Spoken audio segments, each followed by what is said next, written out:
Agora precisamos nos deter um pouco no texto original da segunda carta de Pedro, capítulo 3, versículo 5, porque algumas particularidades precisam ser entendidas. São Pedro nos diz: Lanthani gar aftus tuto. De fato, não lhes é possível isto.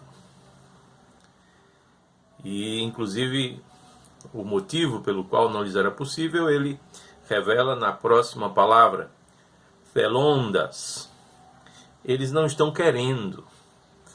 Pois assim eles não estão querendo. O que especificamente? Eles não queriam reconhecer Ot Urani Isan Ekpale, que os céus existiam desde muito tempo.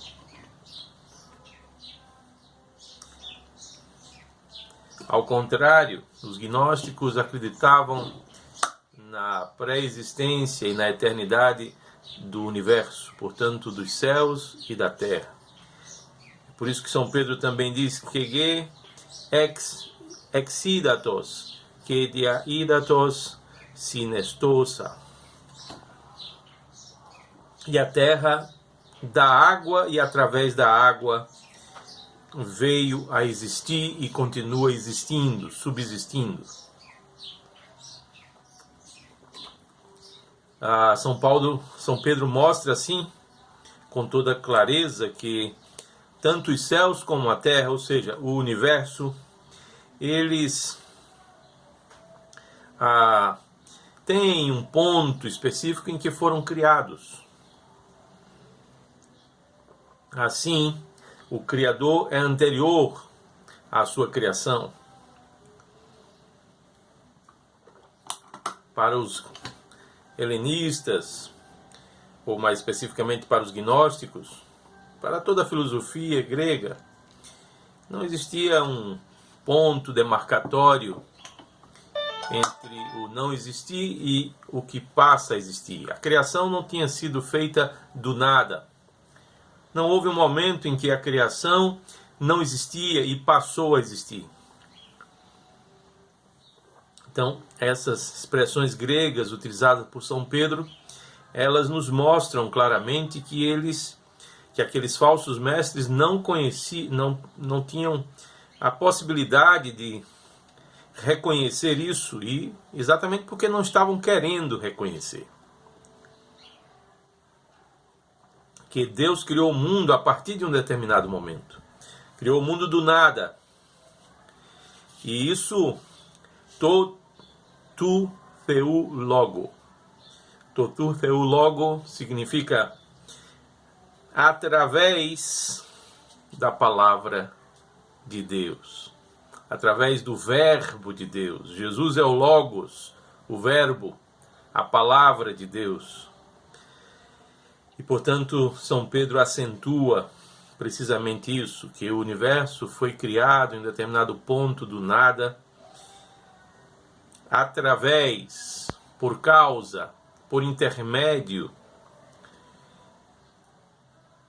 totu theu logo, através da palavra de Deus, através do verbo de Deus que se fez carne, o nosso Senhor Jesus Cristo.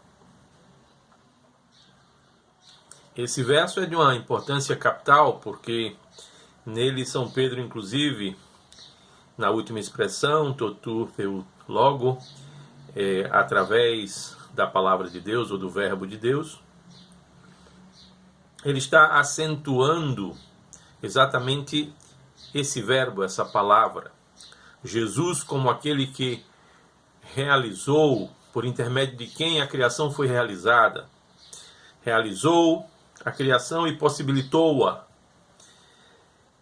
São Pedro poderia ter dito to logo theu, através da palavra de Deus ou do verbo de Deus, mas ele diz totu theu logo. Esse tu é o artigo, é como se ele estivesse dizendo através ou pela a palavra de Deus, pelo o verbo de Deus. ele interpõe um artigo aí, precisamente para singularizar a pessoa do Logos, Criador de todas as coisas. E dessa forma, ele mostra que toda a teologia da criação, ou mesmo filosofia da criação, estão submissas à cristologia. A criação só veio a existir por causa de Cristo. Para São Pedro e para a Santa Igreja, ela é criação em Cristo e através dele. A criação em Cristo, portanto, era o remédio dos apóstolos contra o falso ensino. E é precisamente por isso, irmãos, que a Igreja tem mantido ao longo dos séculos em sua teologia a verdade de que Deus criou o mundo para encarnar-se. Deus criou o mundo em Cristo, através de Cristo e para Cristo. Por isso, São Paulo já dissera que todas as coisas nos céus e na terra convergem para Cristo. Haverão de ser reunidas em Cristo, porque tudo foi feito por Ele e para Ele. Dele, por Ele e para Ele. Cristo é o centro da criação. E a redenção por Ele operada, a salvação realizada por Ele na história dos homens, em meio à história dos homens. Ela é, na verdade, o grande centro do universo. Essa salvação celebrada na Eucaristia, veiculada pela Eucaristia, é o centro do universo. Por isso, meus queridos, a Eucaristia é o centro da Igreja. A liturgia da Igreja tem na Eucaristia o seu centro. A centralidade da Eucaristia é reconhecida pelos apóstolos, pelos sucessores dos apóstolos e pela Igreja em todos os séculos. O Verbo de Deus, que se fez carne e se faz a cada Eucaristia, é o centro do universo. E para ele estão convergindo os céus e a terra. Em que estado tudo e todos retornarão a Cristo, não sabemos. Alguns dos homens em resistência, usando mal a sua liberdade, resistem a Cristo e o farão por toda a eternidade. Outros, em submissão a Cristo, a Ele se unem e assim serão unidos por toda a eternidade. A Eucaristia, portanto, está definindo a história da criação como história da salvação do universo.